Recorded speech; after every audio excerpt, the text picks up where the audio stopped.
বর্গমূল শিখবো তাহলেই মাঝখানে যদি এই পয়েন্ট মানে দশমিক যদি এসে যায় তখন আসলে করণীয় কি? হ্যাঁ, তখন আসলে করণীয় কি? এই বর্গমূল নির্ণয় করতে বললে আচ্ছা কিছুকে উল্লেখ করেছে এখানে, ভাগ প্রক্রিয়ায় করো কি মৌলিক উৎপাদকের সাহায্যে করো, বলেনি আমরা ভাগ প্রক্রিয়ায় করি তখন এটা।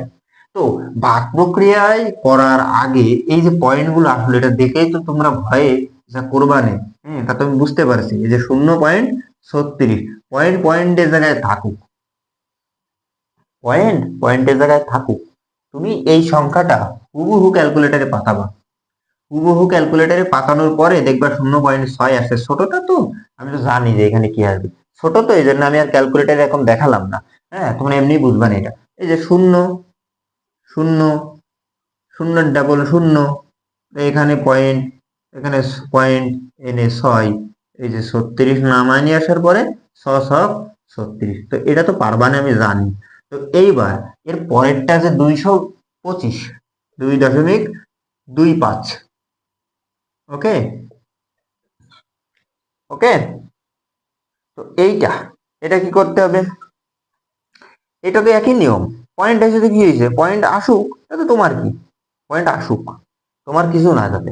এবার এটাকে যখন আমরা ভাগ করব ক্যালকুলেটরে, যখন আমরা রুট করব, কি করব, রুট করব, এই দেখো আমি কিন্তু তোমাদের প্র্যাকটিক্যালি দেখাচ্ছি, এই যে রুট করব কত, 100 রুট 2.25, কত হইলো 1.5 না, কত হইলো 1.5। তো এই 1.5 এখানে আমরা পাশে লিখে রাখি মানে 1.5, এখানে জানি আমরা এক হবে, উত্তরটা তো আগে থেকেই জানি। এখানে একের ডাবল কত, 2।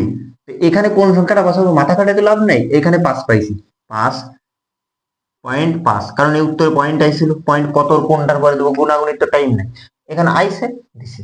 ওকে, তাহলে এবার 25 নামাই নিয়ে আসি, এই যে 125 হয়ে গেল, অঙ্ক শেষ, অঙ্ক শেষ।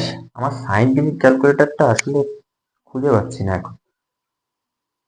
ওকে, তো পরেরটা কত, 0. আমি আমি আগে অঙ্কটা পাতাই, হ্যাঁ, 0.0049, এই জুলাই জুলাই করতে বলছিলাম না, আরে 0.0049। ওকে ওকে, বুঝছি সবাই।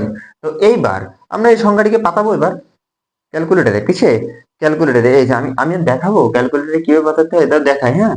0.0049, কত 49, এই যে